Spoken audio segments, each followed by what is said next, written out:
नमस्कार, मी भारती. तर आज आपण बनवणार आहोत शेपू पालकची भाजी. तर त्यासाठी मी शेतातून शेपू पालक ताजा असा खुडून आणलेला आहे आणि तो स्वच्छ असा पाण्याने धुवून घेतलेला आहे आणि सुरीच्या साहाय्याने आपण पालक कट करून घेणार आहोत.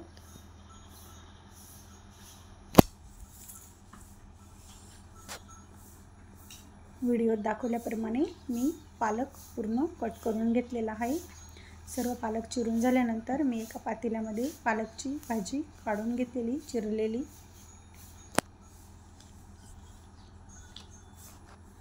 आता शिजण्यापुरतं पाणी घालून घेतलेलं आहे. जेमतेम मी 1.5 ग्लास पाणी घातलं आहे आणि झाकण ठेवून ही भाजी आपण शिजवून घेणार आहोत. जोपर्यंत आपली भाजी शिजते तोपर्यंत वाटण तयार करण्यासाठी शेंगदाणे घेतले मी अर्धी वाटी, हिरव्या मिरच्या 4-5, तिखट चवीनुसार, लसूण पाकळ्या आणि जिरे घेतले 1 चमचा भरून आणि मिक्सरला बारीक असं वाटण करून घेतलेलं आहे.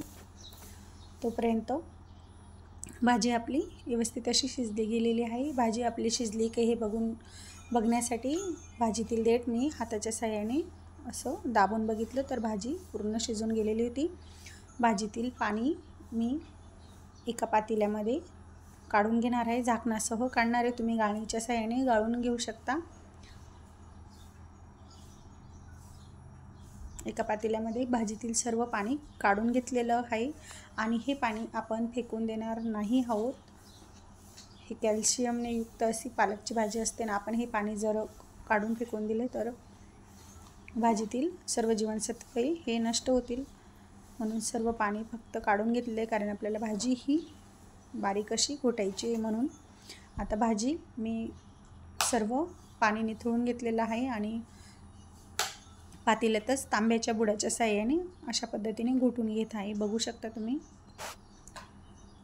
बारीक करून घ्यायची सर्व भाजी. तांब्याच्या साहाय्याने आपण घासून घ्यायची.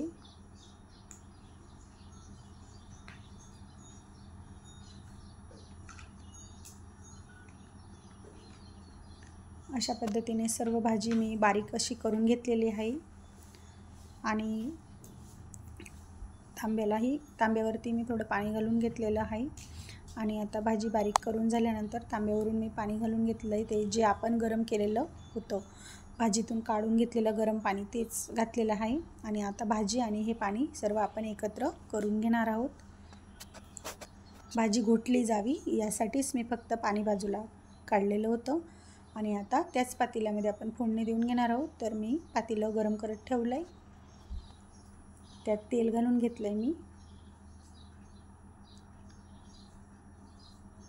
तेलामध्ये थोडंसं जिरं आणि लसूण पुन्हा घातलेलं आहे मी फोडणीसाठी. तसं आपण वाटण करताना लसूण आणि जिरं हे घातलेलं आहे, तरीही मी फोडणीसाठी थोडंसं जिरं आणि लसूण वापरलेलं आहे.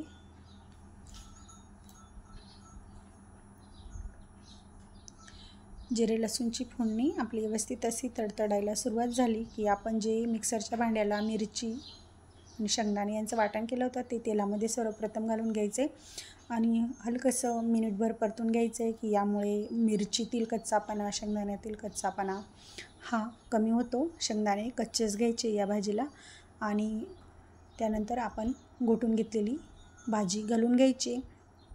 सर्व भाजी मी घालून घेतलेली आणि एका मिक्सरच्या भांड्यामध्ये 1 पोहे खाण्याचा चमचा भरून बाजरीचं पीठ आणि 1 पोहे खाण्याचा चमचा डाळीचं पीठ असे 2 चमचे पीठ घेतलं आहे. मिक्सरच्या भांड्यामध्ये पाणी घालून हे असं मिक्स करून घेतलेलं आहे. गुठळ्या मोडून घेतलेल्या आहेत आणि भाजीमध्ये घालून घेतलेल्या आहेत. यामुळे भाजीला घट्टसरपणा येतो आणि भाजी चवीलाही खूप छान अशी लागते.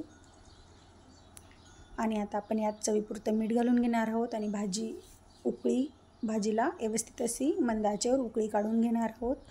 तयार झालेली आहे आपली शेपू पालकची गरगट्टा अशी भाजी. अप्रतिम अशी चव लागते.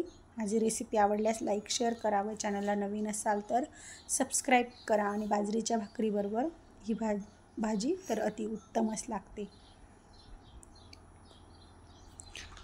भाजी मी 10 मिनटं मंद आचेवर शिजवून घेतलेली आहे आणि खूप छान अशी तयार झालेली आहे. बघू शकता तुम्ही. घट्टसर अशी मी भाजी तयार करून घेतलेली आहे.